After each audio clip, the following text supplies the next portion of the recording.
Hello, it's Mr. K, Head of Languages here. Just here to talk to you about the GCSE in French. The GCSE in French and in languages, one of the main questions we get asked at our options fair that we run is it right for me or is it right for my child? So I'm just going to talk to you about the reasons why it may be or may not be right for you. We provide a list each year of the students we feel should continue with a language to GCSE.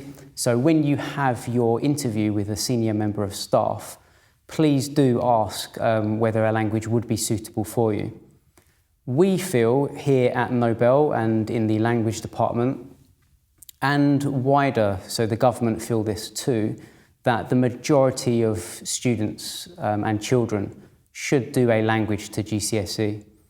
That's why it's important for things like obtaining the EBAC at GCSE, which you need a language to do.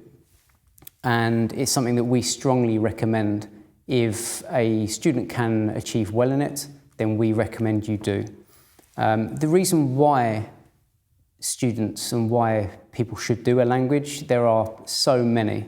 So we have, firstly, that universities, businesses all recommend a report. It's almost on a yearly basis, but the CBI and the government always recommend that our younger children need languages moving forward because our businesses are in really quite desperate need for languages moving on in this country.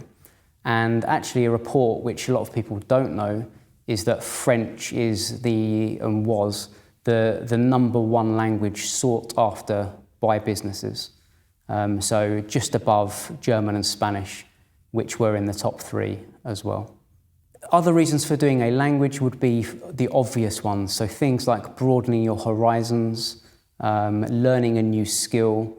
It's actually been proven within the last kind of 5 years or so that learning another language actually increases your brain capacity and activity, which helps with your health later on in life with things like dementia. So there are so many ways in which a language can broaden your horizons, learn about other cultures, appreciate other cultures, as well as succeeding.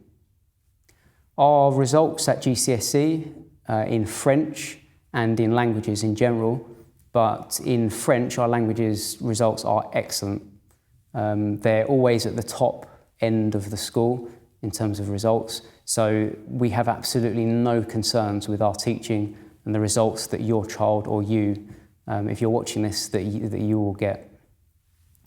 One of the last things I'd like to say and talk to you about is the assessments and the exams and what you would have to do. So there are 4 main exams at GCSE in French.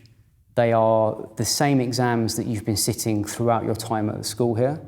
So you do an exam in speaking, writing, reading, and listening. The way these are made up is the same as your GCSE grades. So you get a grade between 1 and 9. But in French, you get to do either the foundation tier, which is where you're operating at, you're looking for grades between the 1 and the 5 range, or you do the higher tier, in which case you're operating within the 4 and the 9 grade range. So they're the assessments and the grading. The last thing to say is that the topics that are included in the GCSE, you and your child have already been starting to look at them. So the topics that students sit here in French and in German from year 7 all the way through are the same topics that students sit at GCSE. So when it comes to joining languages and French in particular, in year 10, it is simply a case of revisiting work that we've looked at before and just upping the level of the language. So we are very, very confident in all students being able to take on GCSE French and to succeed. So the last thing to say is please do ask if you've got any questions. We are a very, very successful department and we really look forward to seeing you in year 10 in French next year. Thank you.